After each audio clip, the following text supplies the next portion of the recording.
17억 정도는 벌어야지 노후가 좀 되지 않을까 이 생각을 했어요. 그렇죠. 이거 굉장히 심각한 거거든요. 그러네요, 진짜. 야. 한 가지 틀렸는데. 또 있어요? 네. 네.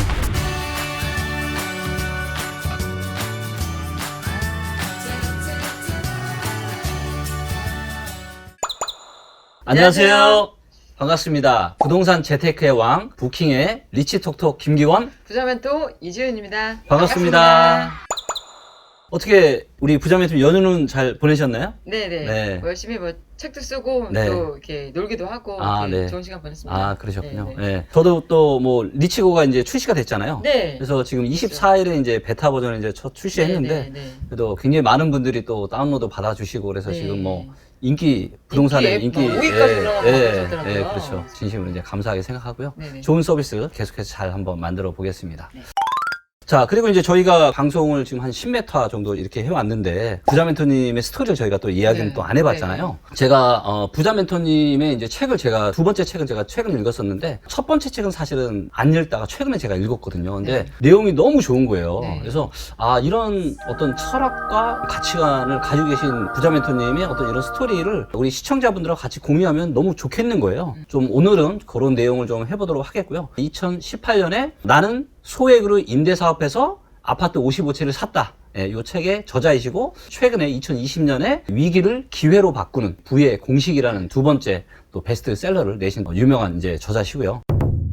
사실 이제 첫 번째 책 같은 경우는 조금 제목이 좀 자극적이잖아요. 너무 세죠. 예, 그래서 거품이 있으신 분인가. 내용이 저렴하지 않을까. 예, 좀 그랬는데 사실 내용은 너무 고급지더라고요. 네. 예. 부자 멘토님의 이제 첫 번째 책이 이제 소액 임대 사업에 관련된 이야기였잖아요. 네네. 부동산 투자를 좀 이렇게 하시게 된 그런 계기가 있을까요? 일단 이제 저는 전형적인 이제 어떻게 보면 좀 흑수저라서 잘 살고는 싶었는데 뭔가 방법이 없을까 이제 생각은 항상 하고는 있었는데 네. 그냥 아끼는 방법밖에는 없어서 네. 뭔가 좀 종잣돈을 만들기 위해서 되게 이제 열심히 8년 동안 가계부도 썼고 그때는 먹는 것도 아끼고 또 버스도 진짜 몇 정거장 정도는 걸어 다닐 정도로 되게 아. 지독하게 돈을 모았어요 처음에는. 네. 뭔가를 해야 되겠다 싶어서 음. 그리고 집도 또 굉장히 좀 빨리 마련하기도 했고 네. 그 덕분에. 그리고 나서 또 제가 인생에 또 좀 전환점을 겪게 됐거든요. 네. 그래서 그 모아놓은 돈을 가지고 진짜 안 쓰고 못 입고 모은 돈이라서 절대 잃어버리면 안 된다라는 생각이 굉장히 강했고 맞아요. 그래서 내가 이걸 가지고 뭘 할 수 있을까라는 고민을 굉장히 했었는데 제가 그때 그 뭐 주식도 공부하고 아파트도 보러 다니고 뭐 토지도 이렇게 좀 공부도 하고 이제 이렇게 하고 있는데 우연찮게 한 권의 책을 만난 거예요. 제 인생을 바꿔준. 그게 우영달 씨가 쓴 나는 부동산 경매로 17억 벌었다 그 책이거든요. 네. 17억 정도는 벌어야지 노후가 좀 되지 않을까 이 생각을 했어요. 그렇죠. 경매하면 17억 벌 수 있다고? 이렇게 생각을 했는데 네. 그 내용이 뭐였냐면 수도권에 빌라를 2차, 3차 유찰된 거를 네. 받아서 세를 네. 놓게 되면 서울은 20% 깎아주지만 그렇죠. 수도권은 대부분의 지역이 30%씩을 깎아주잖아요. 네. 경매로 하면. 1억짜리 빌라가 있다면 3차에 낙찰을 받게 되면은 네. 4,900만 원 한 반 가격에 이야. 낙찰을 받을 수가 있겠더라고요. 네. 근데 걔를 반 가격에 낙찰받아서 세를 놓으면은 투자 자금이 별로 안 들잖아요. 안 들거나 플러스 피 투자도 될 것 같은데. 네, 그때는 그 정도까지는 아니었어요. 근데 재건축 재개발로 또 편입이 되면 대박이다. 그때 당시에 또 그렇죠. 재건축 재개발 붐이 있었잖아요. 네, 네. 그래서 와 이거는 내가 IMF도 겪었고 이랬지만은 집값이 50%까지 빠지는 경험은 제가 못 해봤거든요. 그렇죠. 맞아요. 그래서 이거는 무조건 돈 되겠다. 그리고 재건축 재개발로 편입되면 진짜 프리미엄 많이 붙겠다. 이런 생각으로 바로 EBS 20강을 들었거든요. 근데 그때는 EBS 20강이 무료였어요. 무료. 그래요? 그래서 그거를 여동생하고 빠르게 듣고 바로 경매를 시작하게 돼요. 야. 그 종잣돈이 조금 한번 불어난 계기가 그때였는데 그게 2005년도부터 2007년도까지. 네. 야 이러다가 나 진짜 재벌 되겠다. 딱 그렇게 2년을 했었는데 네. 2007년도 들어서면서부터 이 재건축 재개발 바람이 너무 광풍이 불면서 프리미엄이 너무 어마어마하게 붙으면서 재개발 지역에 지분이 나오게 되면 1차 경매 낙찰가보다도 더 높게 낙찰이 되더라고요. 1차 감정가보다도. 그래서 경매를 끝났구나 하고 제가 경매를 접게 됐죠. 그리고 이제 그러면 두 번째로 종잣돈을 이렇게 늘리셨던 이런 네. 또 핵심 또 노하우가 있으실까요? 저는 뭐 물려받은 것도 없고 뭐 그렇다고 돈이 뭐 저한테도 많이 있었던 것도 아니기 때문에 네. 그냥 아끼는 방법밖에 없었어요. 처음에는 안 쓰고 안 먹고 먹는 것도 우리 엄마네 집에 가서 얻어다 먹고 막 이런 식으로.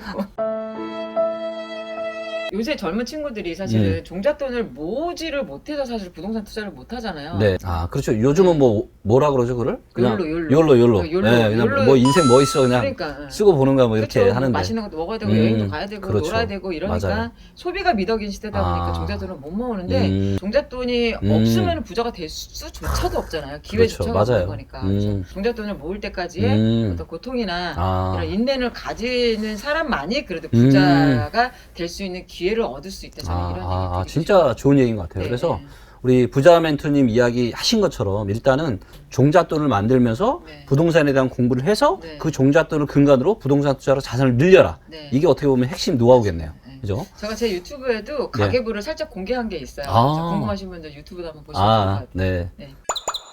그리고 이제 그동안 이제 엄청나게 이제 많은 투자를 이렇게 해오셨을 것 같은데 매번 백발백중 성공한 투자를 할 수만은 그렇죠. 없잖아요. 네. 혹시라도 뭐 그동안 하시면서 이렇게 실패한 부동산 투자도 있으셨나요? 이제 제가 이제 재건축 재개발 지분 투자하고 경매 투자하고 그러면서 상가 투자도 하고 지하 상가 투자하고 이제 그러면서 소형 아파트 투자를 하게 됐는데 네. 실패했다기보다는 실패할 뻔한 투자인데 좀 기다렸더니 오히려 효자 지분이 된 케이스거든요. 이게 뭐냐면 인천에 이제 청천 2구역이라고 예. 재개발 지역인데 거기에 이제 두 채를 이제 낙찰을 받았는데 네. 2009년도에 현대로 그 시공사가 선정이 됐어요. 네. 그래서 굉장히 빠르게 진행이 될 줄 알았는데 그때 당시에 또 국내 건설 경기가 안 좋았잖아요. 네. 건설사들은 절대 손해보는 짓을 안 하거든요. 일단 선정되고 난 다음에는 네. 거기서 발생하는 지연되거나 뭐 사업이 안 좋거나 이랬을 때 발생되는 모든 부담은 이게 조합이기 때문에 그런 거에 대해서 책임이 없어요. 그래서 사실 건설사들이 그런 부분들 때문에 양아치 짓을 많이 하긴 하는데 네. 수주를 해놓고 진행을 안 시키는 거야. 계속 냅두는 거예요. 어휴. 네. 그래가지고 거기가 임차인들이 빠져나가고 굉장히 슬럼화가 되고 이랬었는데 그나마 평수가 좀 큰 데는 임차가 맞춰졌는데 작은 데는 임차가 안 맞춰져가지고 그렇죠. 돌배장판도 하고 제가 네. 직접 막 청소도 하고 막 이랬었는데 그렇게 해도 깨끗하게 해놔도 안 나가더라고요. 아, 집이? 임대가. 그래서 할 수 없다 이거는. 그냥 갖고 있자 이랬는데 인근 부동산에서 제가 이제 낙찰 경매 받은 걸 알고 네. 그걸 팔아라, 경매 받은 거에 조금 더 주겠다, 팔아라 이렇게 했는데 네. 내가 그거 받을 바에는 안 팔고 만다 이렇게 갖고 있었거든요. 근데 그게 뉴스테이로 진행이 되면서 와. 빠르게 또 진행이 되면서 또 인천 지역의 집값이 또 엄청나게 올랐잖아요 최근에. 그러면서 뉴스테이를 해제하고 또 일반 분양으로 또 가게 되다 보니까 거기가 사업성이 굉장히 좋은 지역인데 하여튼 그렇게 해서 뭐 한 1, 2천만 원도 안 남기고 팔 수도 있었던 거를 어떻게 보면은 굉장히 좀 큰 수익을 가져다 준 지역이 된 거죠. 이런 말씀을 드리는 거는 그냥 부동산도 사실은 초보가 뭐 상승 곡선이나 이런 것들을 확 정확하게 잡고 하기가 쉽지는 않잖아요. 그렇죠. 쉽지 물론 않죠. 리치구를 통하면은 이제 그게 가능하긴 한데 네. 그때 제가 할 때는 그런 건 없었으니까. 그렇죠. 그래서 뭐 하락기나 이럴 때 잘못 진입해가지고 잘못 사셨다고 하더라도 네. 조금 그래도 괜찮은 부동산이라고 한다면 좀 기다리면은 네. 또 부동산이라는 건 또 인플레이션을 먹고 자라니까 네, 네. 느긋한 마음으로 투자를 하시면 좋으실 것 같아요. 야. 한 가지 또 있는데. 또 있어요? 네. 네. 제가 지하상가 투자를 했었거든요. 네. 그래서 지하상가에 이제 4채를 매입을 했는데 거기도 뭐 정비 사업이 뭐 진행이 되네 마네 이래가지고 네. 4개를 매입해서 네. 뭐 새가 그렇게 아주 비싼 상가들은 아니었어요. 근데 거기가 정비 사업이 진행되지도 않고 네. 그렇다고 또 월세가 또 뭐 많이 오를 만한 지역도 아니고 네. 또 유동인구가 많지도 않고 굉장히 또 그래서 손해는 안 봤지만은 어떻게 보면 여러 가지 비용들을 생각하면은 손해 본 거랑 마찬가지잖아요. 그러니까 비슷한 금액으로 이렇게 매도를 한 적은 있어요. 그것도 경매로 낙찰 받으신 거예요? 아니 그거는 그냥 일반 매매인데 매매를 산 건데 일반 상가 같은 구분 상가는 등기로 이렇게 거래가 되잖아요. 그렇죠. 소유권 거래가 되는데 지하 상가 같은 경우는 점유권 형태로 거래가 되거든요. 그래서 20년을 점유할 수 있는 형태로 거래가 돼요. 그래서 이제 점유권을 사는 거거든요. 네, 그래서 그게 20년마다 리모델링 할 때마다 점유권자가 리모델링 비용도 돼야 되고 이런 부분들이 있어서 비용들이 또 들어가는데 그게 만약에 나오는 월세가 얼마 안 된다. 그럼 리모델링 비용 내고 어쩌고 이러면 네. 수익이 별로 안 나는 거죠. 그래서 그렇죠. 좀 정비사업 되기가 좀 어렵겠다 판단해서 다 매도를 한 적도 있었고. 그러셨군요. 2017년도, 18년도, 19년도까지 역전세가 있었잖아요. 그렇죠. 빠지는 지역들은 너무 많이 빠지는 그렇죠. 거예요. 네, 그래서 제가 그거 역전세 사실 메꾸느라고 되게 사실 되게 좀 힘들었는데 그러셨군요. 제가 그때 리치고를 만났다라고 한다면 그렇죠. 그런 거를 경험을 안 했을 맞아요. 텐데 그렇죠. 그것도 어떻게 보면 제가 감당할 수 있는 리스크보다 조금 더 큰 거였기 때문에 만약에 그걸 제가 감당할 수 없는 상황이면은 지금 이 자리도 있지 못 앉아 있는 거 아닌가 또 이런 생각이 듭니다. 그래서 조금 더 신중하게 앞으로는 더 접근해야 되겠다 이런 걸 많이 공부하긴 했어요. 네. 근데 제가 이제 이야기를 들으면서 사실 이제 여러 가지 이제 생각들이 좀 드는데, 일단 저도 뭐 주식 투자도 해보고 이런저런 금융 투자도 해보고 부동산 투자도 해봤지만, 부동산 투자는 완전 꽝 되는 경우는 없잖아요. 그렇죠. 매수를 할 수 있는 방법이 시세보다 저렴하게 하는 경매로 그렇죠. 산다라면 네. 진짜 손해 볼 확률은 진짜 더더욱 더 줄어드는 거고요. 거기에 또 말씀하신 것처럼 뭔가 재개발에 대한 그런 이슈까지 있는 지역들이라면 굉장히 좋았을 것 같고요. 그리고 경매는 지금 하셔도 부동산 아무리 규제하더라도 경매로 매입하게 되면 토지거래 허가도 안 받아도 되지. 그렇죠. 막 이런 것들 여러 가지 이점들이 있으니까 경매는 부동산 투자하시는 분들이라면 그렇죠. 내 집 마련도 경매를 할 수도 있는 거니까 맞아요. 경매는 기본으로 배워주시는 게 좋으실 것 맞습니다. 같아요. 네. 부동산 공부하려고 하시는 분들은 경매 투자는 꼭 하셔야 될 것 같고요. 자, 그러면 어떻게 해야 또 저희가 부자가 좀 될 수 있을까요? 다들 이제 부자 되기를 원하는데. 많으면 부모님한테 최대한 비벼서 저처럼 없으면은 그냥 무조건 모아야 되죠. 그냥 열심히. 네. 열심히 모으고 또 끊임없이 부동산에 관심을 갖고 그렇죠. 또 이제 부동산만 관심을 가질 게 아니라 금융적인 부분, 뭐 네. 예를 들어서 뭐 세택할 수 있는 부분이라든지 아니면 뭐 달러의 자산 배분 한다든지 그렇죠. 그래서 지속적으로 어떤 자산 증식에 대한 고민은 내가 완벽하게 경제적인 자유를 이룰 때까지는 지속적으로 돼야 되지 않을까. 네. 그러면은 당장은 기회가 안 오더라도 살면서 누구나 기회는 오잖아요. 그렇죠. 내 실력을 갈고 닦았을 때. 네. 근데 내가 실력을 갈고 닦지 않았을 때는 기회가 와도 기회가 오는지를 모르고 지나가니까 맞아요. 부동산도 그렇고 달러도 그렇고 경제 네. 흐름도 그렇고 이런 기본적인 공부들을 계속 연마하시고 그렇죠. 하시다 보면은 부자가 될 기회는 누구나 살면서 몇 번은 온다고 저는 이렇게 생각하고 있어요. 맞습니다. 자, 그러면 부동산 종류가 되게 많잖아요. 우리 네. 부자 멘토님도 뭐 이런저런 여러 가지 투자를 지금 해보셨는데, 과연 이제 우리가 어떤 부동산에 좀 투자를 하는 게 좀 좋을까요? 뭐 부동산 상품이 좀 워낙 여러 가지 있잖아요. 뭐 네. 토지도 있고, 뭐 상가도 있고, 그렇죠. 아파트도 있고, 네. 오피스텔도 있고, 뭐 건물도 있고, 막 여러 그렇죠. 가지들이 있는데 사실은 이제 가장 쉽게 접근이 가능한 건 아파트잖아요. 그렇죠. 그리고 또 여러 가지 정보들은 내가 조금만 공부를 하면 가장 쉽게 접할 수 있는 것들이 사실은 아파트고, 그리고 또 리치고도 통하면은 이게 상승에 올라탈 건지, 그렇죠. 하락에 올라탈 건지 이런 것들은 조금의 비용만 지불하면은, 아니면 이번에 앱 출시된 거에는 다 그냥 무료로 다 제공해 네, 지금은 주시잖아요. 무료죠. 네. 그런 것만 보더라도 일단 아파트가 사실 초보자들이 접근하기에는 가장 좋다라고 보고요. 네. 또 아파트로 투자해서 어느 정도 어떤 시세 차익이나 어떤 이렇게 뭐 내가 좀 현금 네. 자산 증식을 좀 이루었다 그런 경우에 그 다음에 또 상가나 네. 건물 투자로 이어지는 것도 괜찮고 또 수익이 가장 좋은 건 사실은 토지잖아요. 토지. 그렇죠. 네, 토지가 네. 가장 좋긴 한데 네. 토지 같은 경우에 또 이제 황금성이나 너무 오래 기다려야 되고 이런 부분들이 그렇죠. 있다 보니까 토지 같은 경우에 좀 여유저감이 있어서 내가 자식한테까지 물려준다라고 생각했을 때 투자를 하시는 거는 괜찮을 것 같아요. 아, 그러네요. 네. 여러 가지 상품들이 있는데 자기가 맞는 거를 이제 선택을 하시면 되는데 초보자들이 쉽게 접근할 수 있는 건 아파트니까 그렇죠. 아파트만 좀 공부하시는 게 가장 좋으실 것 같아요. 아, 네. 네. 좋은 얘기입니다. 네. 아파트 투자할 때는 리치고. 자, 이번에는 이제 두 번째 책 이야기를 좀 해볼까 합니다. 네네. 이제 두 번째 책이 위기를 이제 기회로 바꾸는 부의 공식이라는 이런 내용이잖아요. 네. 아까도 좀 전에도 이제 얘기하셨지만 대한민국 사람들의 지금 노인 빈곤율이 굉장히 지금 전 세계에서 높다고 이야기를 하더라고요. 네, 맞아요. 네. 그래서 이 책에 또 부자 멘토님이 이야기하신 것 중에 하나가 지금 대한민국은 노후가 너무 가난하다 네. 이런 얘기를 지금 또 하고 있잖아요. 네네. 네. 저도 노후가 두려워서 이제 부동산을 투자를 했다고 이제 말씀드렸지만은 네. 우리나라가 진짜 심각한 게 네. OECD 회원국 가운데 노인 빈곤율이 1위예요, 1위. 이거 굉장히 심각한 거거든요. 그러네요, 진짜. 사실은 저희 근데 부모님도 사실은 자식들 3명 가르치고 뭐 시골에서 올라오셔갖고 서울에 집 한 칸 마련하고 자식 3명 가르치느라 노후 준비를 전혀 못 하셨거든요. 아, 네. 그러니까 대부분의 부모님들이 그런 경우들이 많다 보니까 저도 이제 그런 것 때문에 이제 부동산 투자를 하게 된 건데 노후가 너무 가난하다는 거를 경각심이 별로 없는 것 같아요. 요새 젊은 친구들을 보게 되면 노후에 어떻게 되겠지. 당장의 현실에는 부정적인데 네.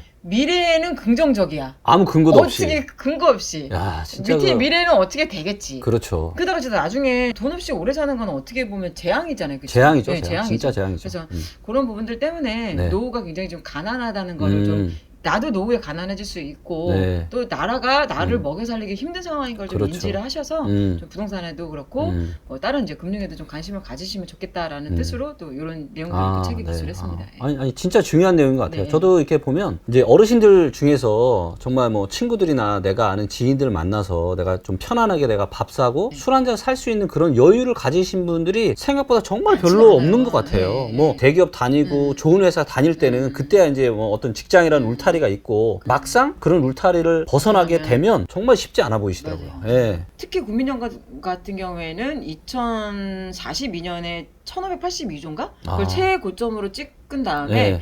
한 10년 뒤에는 거의 재원이 0이 되더라고요. 아, 그쵸. 이게 국가예산 정책처에서 발표한 맞아요. 자료거든요. 네. 그래서 이런 부분에 대해서 좀 경각심을 좀 그렇죠. 가지시고. 지금 공무원 연금도 계속 적자고, 그렇죠. 맞아요. 공무원연금, 네. 군인연금, 사학연금 다 적자거든요. 그러니까요. 이거 그러니까 지금 노후를 맞이하신 분들은 어떻게 보면 대한민국의 한창 성장세를 누리셨던 맞아요. 분들이잖아요. 네, 근데 맞아요. 이런 분들조차도 지금 전 세계에서 가장 빈곤율이 높을 정도면 네, 정말 맞아요. 지금의 뭐 40대, 50대나 아니면 20대, 30대가 정말 노인이 됐을 때는 어마무시한 노인 빈곤율이 아마도 보여질 것 같아요. 그죠? 그러니까. 정말로 우리 부자 멘토님 얘기하신 것처럼 정말로 아껴 쓰시고 종잣돈 차곡차곡 모으시고 그렇게 해서 부동산 공부하시고 지금부터라도 이렇게 자산을 계속 좀 쌓아가는 그런 현명한 선택을 좀 하시면 좋을 것 같네요.